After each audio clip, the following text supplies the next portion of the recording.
You could have a goal to add to your email list, get them to an open house. You could have a goal to simply, hey, I'm here to be likable and add value and create comfort for somebody, ultimately leading to a sale. But what we did is we didn't put all the pressure on ourselves to have to sell something that day at our booth. That was just the way we did it. We usually just try to educate them on new technology and new things that are out there that might fit or may not fit, but at least they know about it. It doesn't surprise me that you said that because I know your business and we've done a lot of business together through the years, and it's being an educator, and I'm going to talk about that in a little bit, and I appreciate that. My approach was always to be respectful, to be authentic, to assume that the average consumer has a brain, because they do. Consumers are a lot smarter than they've ever been. They have Google, they have everything else at their disposal. They can find out anything they want. And I always found it, our goal was always to build a great relationship, whether or not we booked an estimate that day or not. That was our goal. You can all have different goals. I want you to explore the mindset of being a hunter versus being a farmer. Any chiropractors here? No? Seriously, no chiropractors? Because I was going to do a preemptive apology to any chiropractors that were here.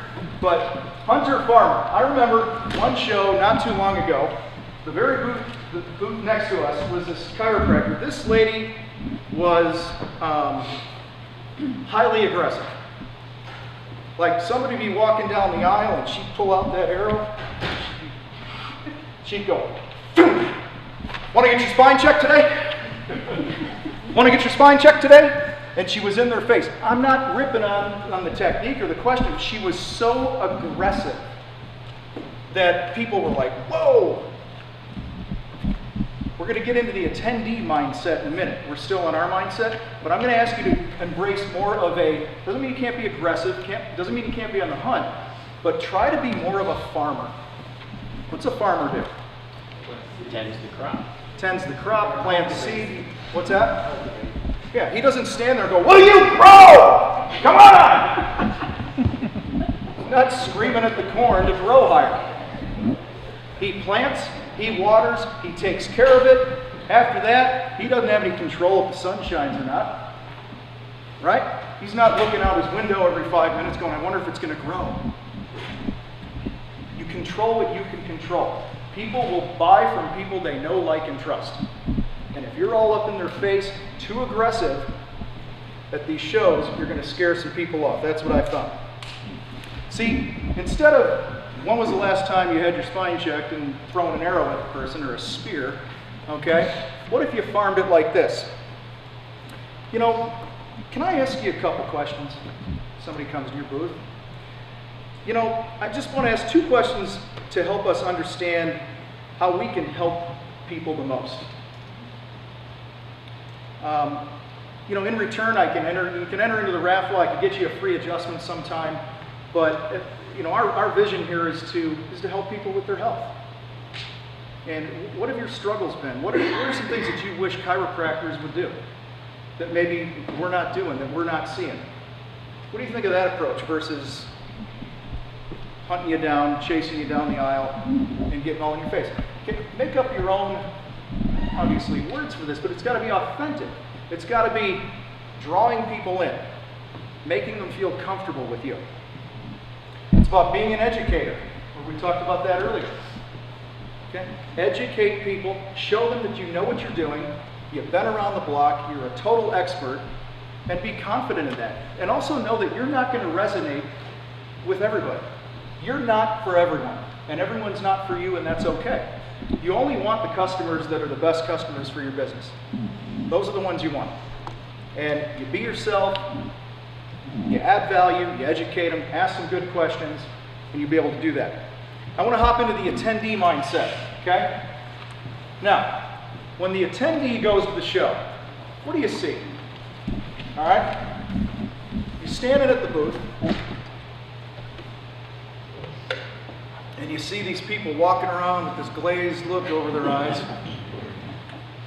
and they see you up there, and you're the sales guys or the owners, and you're standing out there. If you're like Paul Rathman, he's out in the middle of the aisle, and he's like, hey, you know, you got to walk around me and see my logo and not, you know, talk to me before you can get by, you know. But they're walking around and they get this glazed look on their eyes, and they're trying not to make eye contact with you, right? You ever notice that? I've done that. I've walked around at these home shows sometimes, and I'm like, I don't want to look at anybody because they're going to get me. Okay?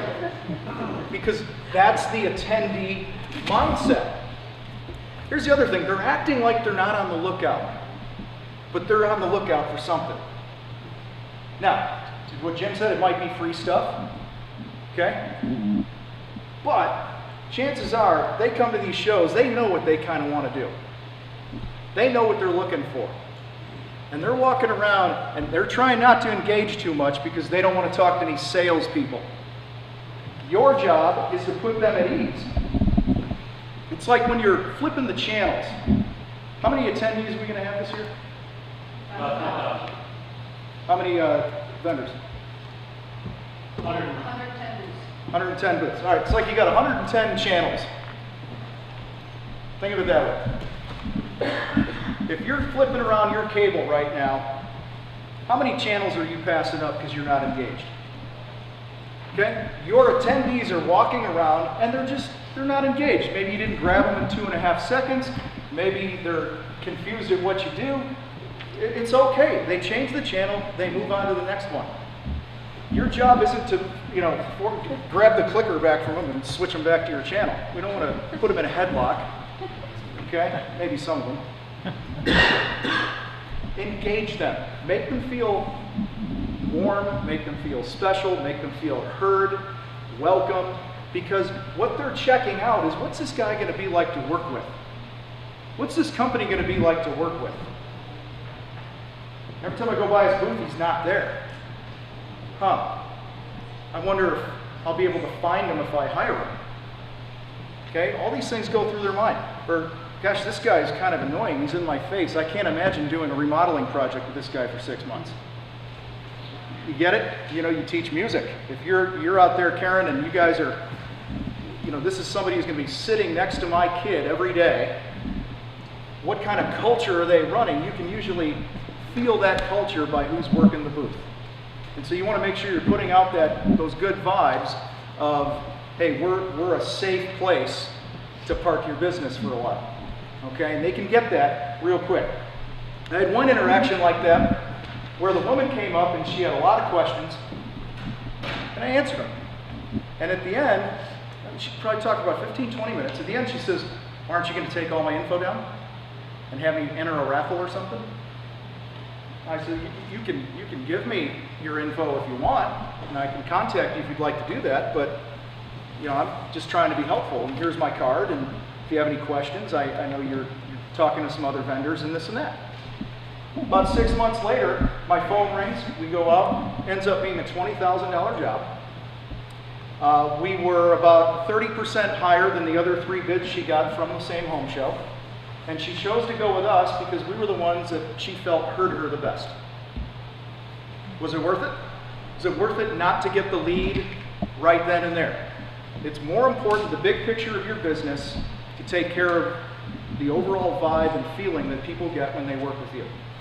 All right, I want to move on here.